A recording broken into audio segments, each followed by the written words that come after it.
Bienvenidos a Catálisis Enzimática en la era de la resistencia bacteriana, el podcast donde la química física se enfrenta al mayor reto de la medicina del siglo XXI. Soy Lady Fonseca Serna y me acompañan mis compañeros Espinola Sevillano Ángela, Fernández Pampas Levi, Epifanía Villacampa Alexis y García Alfaro José. Sabemos que cada año más de 1 millón de personas mueren en el mundo porque los antibióticos ya no funcionan, no porque hayan desaparecido, sino porque las bacterias han aprendido a destruirlos químicamente. Y la responsable tiene nombre y es la beta-lactamasa. Es por ello que hoy vamos a entender exactamente cómo trabaja esta enzima. Utilizando la cinética de Michaelis-Menten, vamos a calcular su eficiencia catalítica, cuantificar la potencialidad de su inhibidor y descubrir por qué la química física es la herramienta que puede salvar esas vidas.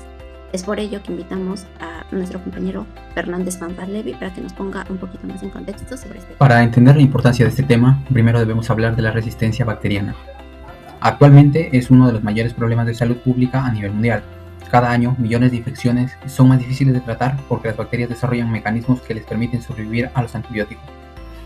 Uno de los mecanismos más importantes es la producción de enzimas capaces de destruir los medicamentos antes de que estos actúen. Entre ellas destacan las beta-lactamasas, que son responsables de gran parte de la resistencia observada frente a antibióticos ampliamente utilizados.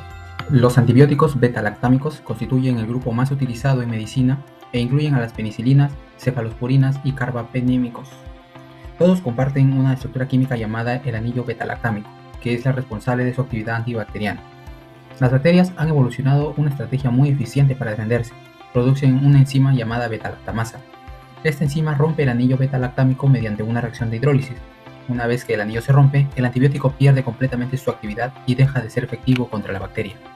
El funcionamiento de la beta-lactamasa puede explicarse mediante el modelo de Michaelis-Menten, uno de los modelos fundamentales de la cinética enzimática. En primer lugar, la enzima se une al antibiótico que actúa como sustrato, formando el complejo enzima-sustrato. Posteriormente, ocurre la reacción química que transforma al antibiótico en un producto inactivo. Finalmente, la enzima queda libre y puede repetir el proceso una y otra vez. Este modelo es importante porque permite cuantificar matemáticamente la velocidad con que la beta-lactamasa destruye los antibióticos, aspecto que será analizado en los cálculos de la siguiente sección. Una de las beta-lactamasas más estudiadas es la TEM1, frecuente en bacterias como la Escherichia coli. Su eficiencia es extraordinaria. Puede llegar a hidrolizar hasta 1 millón de moléculas de ampicilina por segundo por cada molécula de enzima. Además, el gen que la codifica suele encontrarse en plásmidos, lo que facilita su transferencia entre bacterias y acelera la propagación de la resistencia. Debido a esta enorme eficiencia, aumentar simplemente la dosis del antibiótico no suele ser suficiente para superar el problema. Esto nos lleva a la pregunta central de nuestro trabajo. ¿Es posible bloquear la beta-lactamasa para restaurar la eficacia de los antibióticos? Ahora que entendemos el problema biológico, veamos cómo la cinética enzimática nos permite cuantificar exactamente la eficiencia de esta enzima mediante los parámetros de Michaelis-Menten. El modelo de Michaelis-Menten es la herramienta matemática central de la cinética enzimática. Establece que la velocidad inicial de reacción sigue la ecuación hiperbólica, velocidad máxima por la concentración de sustrato sobre la constante de Michaelis más la concentración de sustrato. Los dos parámetros fundamentales son la velocidad máxima, alcanzada cuando todos los sitios activos de la enzima están ocupados, la constante de Michaelis, que es la concentración de sustrato a la que la velocidad sub 0 es igual a la velocidad máxima sobre 2. Un km bajo indica alta afinidad. La enzima se satura con poca concentración de sustrato, mientras que un km alto indica baja afinidad, ya que se necesita mucho sustrato para llegar a la mitad de su velocidad máxima. A continuación se pueden observar los valores experimentales para la beta-lactamasa TEM1 con ampicilina como sustrato, la constante de Michaelis, la velocidad máxima, la concentración total de enzima y la concentración de sustrato en plasma. Ahora, para nuestro primer cálculo, que es la velocidad inicial en condiciones reales, utilizamos la ecuación fundamental de Michaelis-Menten para saber qué tan rápido actúa la enzima con una dosis estándar en el cuerpo humano. Usamos la fórmula mencionada, realizamos el reemplazo de valores y obtenemos que la velocidad sub 0 es igual a 6,67 por 10 a la menos 4 mol por litro por segundo. Esto representa el 66.7 de la velocidad máxima, con apenas el doble del km en concentración de sustrato. La enzima ya opera a 2/3 de su capacidad máxima. Esto significa que el cuerpo del paciente, la beta-lactamasa, destruye el antibiótico con eficiencia altísima, antes de que pueda alcanzar la bacteria en concentraciones terapéuticas. Pero el parámetro más revelador es la eficiencia catalítica o constante de especificidad. Para ello realizamos nuestro segundo cálculo, donde hallaremos nuestro número de recambio o constante catalítica, que mide cuántas moléculas de antibiótico puede hidrolizar o destruir una sola molécula de enzima por cada segundo. Usamos la fórmula velocidad máxima sobre la concentración total de enzima y obtenemos que la constante catalítica es de 10 a la 6 por segundo a la menos 1. Cada molécula de beta-lactamasa destruye 1 millón de moléculas de ampicilina cada segundo, lo cual es una velocidad biológicamente masiva. Proseguimos con nuestro tercer cálculo sobre la eficiencia catalítica. Aplicamos la fórmula constante catalítica sobre la constante de Michaelis, reemplazamos y así obtenemos que esta es igual a 2 por 10 elevado a la 10 litro por mol por segundo. El límite físico de difusión en agua, es decir, la velocidad a la que las moléculas pueden encontrarse simplemente por movimiento browniano, es de 10 elevado a la 10 a 10 elevado a la 9 litro por mol por segundo. Esto quiere decir que la beta-lactamasa TEM1 opera por encima de ese límite. Por lo tanto, no podemos vencerla con un sustrato porque ya la destruye al ritmo de la difusión. Por lo tanto, necesitamos una estrategia completamente diferente, es decir, bloquear la enzima antes de que ésta llegue al antibiótico. Ahora vamos a ver el cálculo del inhibidor del ácido clavulanico. Pero primeramente, para saber esto debemos saber por qué necesitamos un inhibidor. En este caso vamos a aplicar la estrategia de la beta-lactamasa no puede vencerse con más antibiótico. En este caso, la solución es que se debería de combinar el antibiótico con un inhibidor que bloquee la enzima antes de que destruya el fármaco. En este caso utilizaremos el ácido clavulánico, descubierto en el Streptomyces clavuligerus años 70, primer inhibidor de beta-lactamasa aprobado clínicamente. El GlaxoSmithKline lo combinó con la amoxicilina. Ahora, teniendo este inhibidor, vamos a ver los tipos. El inhibidor suicida, que en este caso se usa covalentemente el sitio activo, inactiva la enzima, bloqueo permanente y irreversible, y la acción temporal, da tiempo al antibiótico para actuar. Ahora, para calcular el inhibidor del ácido clavulánico vamos a utilizar la ecuación de Michaelis-Menten con inhibidor competitivo, donde la velocidad inicial sería igual a la velocidad máxima por la concentración.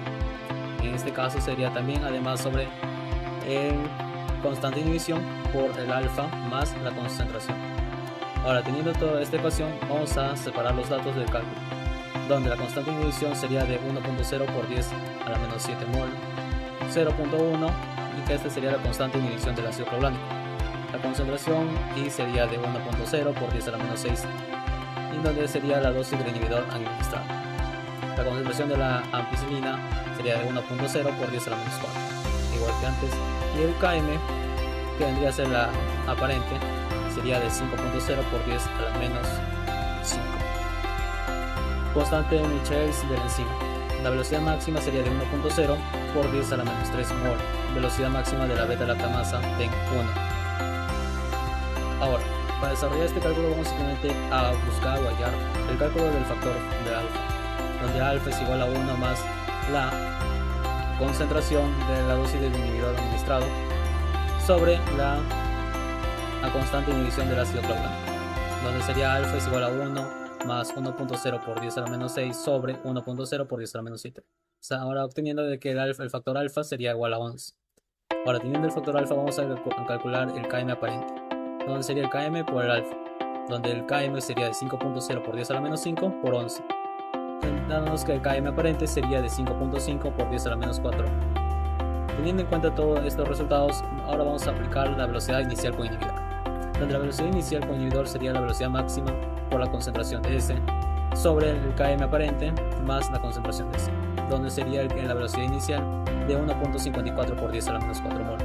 Ahora, comparando estos resultados, podemos obtener de que sin inhibidor la velocidad inicial sería de 6.67 por 10 a la menos 4 mol, y con inhibidor sería de 1.54 por 10 a la menos 4 mol. Ahora, teniendo esto, sabemos que sin inhibidor sería del 66.7% de velocidad máxima y con inhibidor sería de 23,1% de velocidad máxima.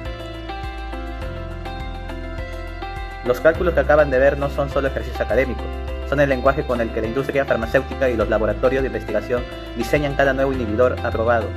La innovación más transformadora de la última década es el uso de la inteligencia artificial para descubrir inhibidores de beta-lactamasa. En 2023, el grupo de Stock en la Universidad de McMaster estrenaron una red neuronal profunda con miles de compuestos conocidos y sus respectivos KI experimentales.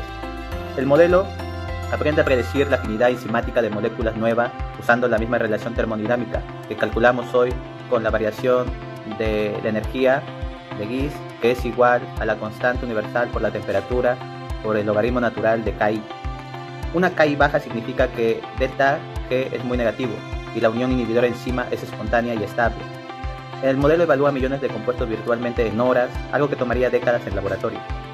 También hay innovación en la estrategia de acción. Algunos grupos exploran nanocimas, nanopartículas inorgánicas que mimetizan la actividad de enzimas naturales. Las nanopartículas de cerio, por ejemplo, muestran actividad similar a la catalasa, pero son resistentes a condiciones extremas de temperaturas y pH donde las enzimas biológicas se desnaturalizan. En el contexto de la resistencia bacteriana, esto abre la posibilidad de agentes antimicrobianos que operan por mecanismos completamente diferentes a los antibióticos convencionales, evadiendo la beta-lactamasa por completo en lugar de intentar bloquearla. Como línea de investigación futuras, sería valioso estudiar cómo la temperatura del foco infeccioso, por ejemplo el fiebre a 39 grados, modifica el Km, el Kcat, el de la beta-lactamasa.